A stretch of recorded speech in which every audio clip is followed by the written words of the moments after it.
เคยเจอมาแล้วเคยเจอมาทุกรูปแบบโรคจิตก็เคยเจอได้โรคจิตก็เจอแม่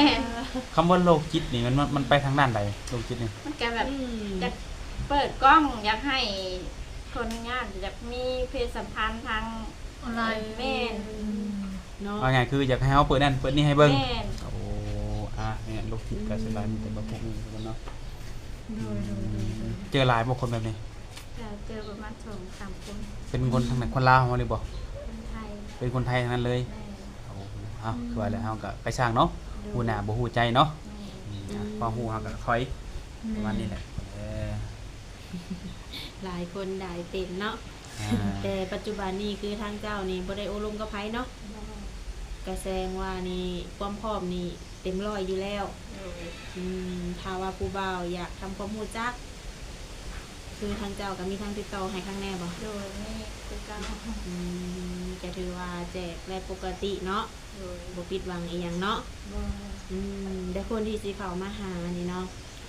เรื่องอายุอีหยังของเพิ่นนี่เจ้าต้องจำกัดบ่ก็ต่ำกว่า60ลงมาเอาไงแบบว่าสุดเขา60เนาะ60ลงมาฮอดอายุสำคัญได้แม่นบ่สำคัญก็เบิ่งก่อนเด้อเพราะว่าบ่มักคนแบบอายุน้อยกว่าหั่นนะแล้วก็บ่มักอายุสำคัญมักอายุหลายกว่าประมาณลื่นจัก2-3 ปีก็ดีหั่นนะลงมาฮอด35ซะเนาะโดยประมาณนี้คือสะบวนอายุ32เนาะโดย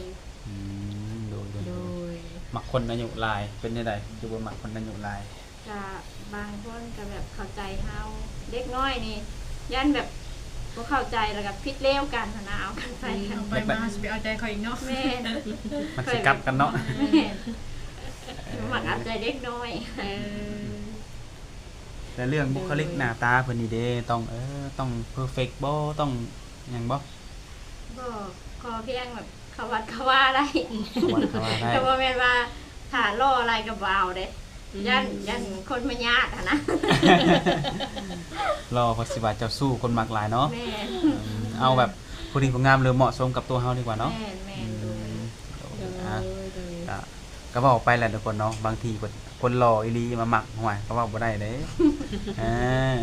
มีหลายแบบเนาะโดยถ้าว่าสาวบัวมีครอบครัวในรอบนี้นี่ไปสร้างสาน้ำสามีได้บ่ก็ถ้าหายไปนี่ก็แบบต้องคุยกันก่อนแต่ว่าในใจก็แบบถ้าในใจคือคอยหาคือแบบไปนั่งบ่ได้ถ้าไ